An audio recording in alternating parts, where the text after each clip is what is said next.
নমস্কার বন্ধুরা, welcome to real sports Bengali. আগামীকাল আইএসএল এর দ্বিতীয় লেগে সেমিফাইনালে মুখোমুখি হতে চলেছে জামশেদপুর এবং মোহনবাগান। তো আজকে আমরা সেই ম্যাচের প্রিভিউ লাইন আপ ও প্রেডিকশন সম্পর্কে কিছু আলোচনা করে নেব। এই ম্যাচটিতে জামশেদপুরে হয়ে মুবাসির ডায়মন্ড রেড কার্ড খাওয়ার জন্য ম্যাচটি মিস করতে চলেছেন, এবং উল্টো দিকে মোহনবাগানের ক্ষেত্রে মানবীর সিং ম্যাচটা মিস করতে চলেছেন এবং আপুইয়ার ক্ষেত্রে খেলার চান্সটা 50-50।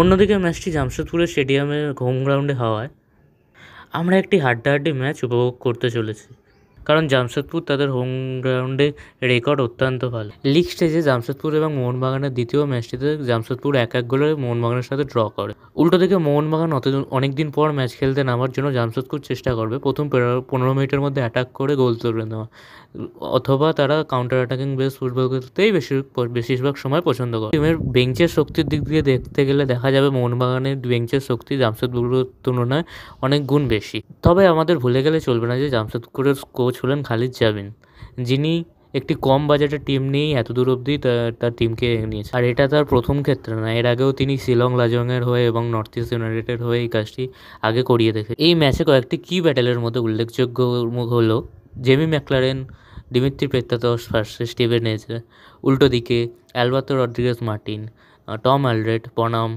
Javier Siverio Toro, Javier Hernandez.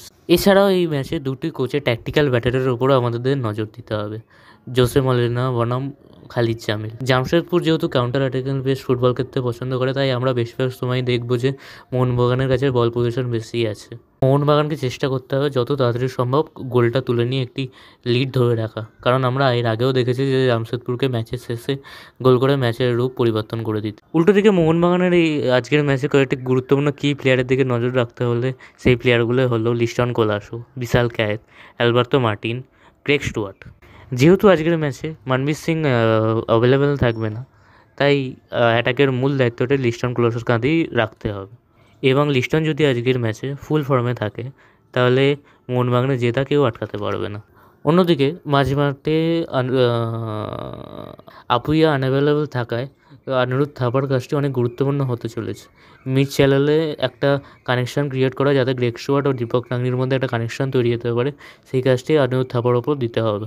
তো এবার যদি আমরা মোহনবাগানের কনফার্ম প্লেইং 11 দিকে নজর রাখি, তাহলে সেই প্লেয়ারের মধ্যে হবে এরম, যেখানে গোলে থাকবে অবশ্যই একমাত্র আমাদের বাজপাখি বিশাল ক্যায়েত, ডিফেন্সে the monster Alberto Rodriguez Martin এবং টম অ্যালড্রেট, লেডকে অবশ্যই captain leader legend Subhasish Bose, right ব্যাকে আমি এখানে দিব্যেন্দুকে রাখছি, তবে আশিস রায়ও খেলতে পারে।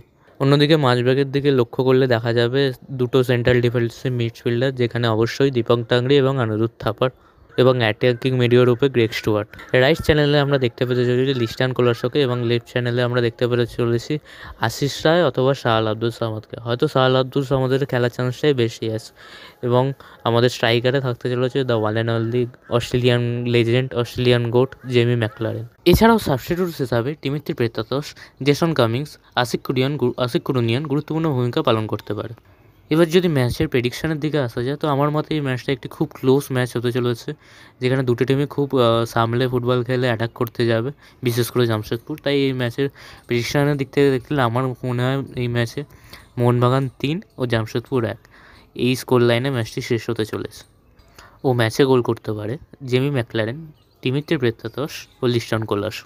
তো আমরা আশা করতেই পারি আগেরবারে অধরা যে আইএসএল কাপটা মোহনবাগান জিততে পারেনি, আজকের ম্যাচ থেকে শুরু করে পরবর্তী 3টে ম্যাচ জিতে মোহনবাগান এই আইএসএল কাপটা পুনরায় নিজেদের ঘরে তুলবে। তো আজকের মতো এইটুকুনি বন্ধুরা, যদি ভিডিওটি ভালো লেগে থাকে তো ভিডিওটিতে অবশ্যই লাইক, শেয়ার, সাবস্ক্রাইব করে দেবেন ও প্রয়োজনীয় একটা কমেন্ট করে দেবেন, তাহলে আমরা পরবর্তী ভিডিও করতে আরও উদ্বোধিত হবে।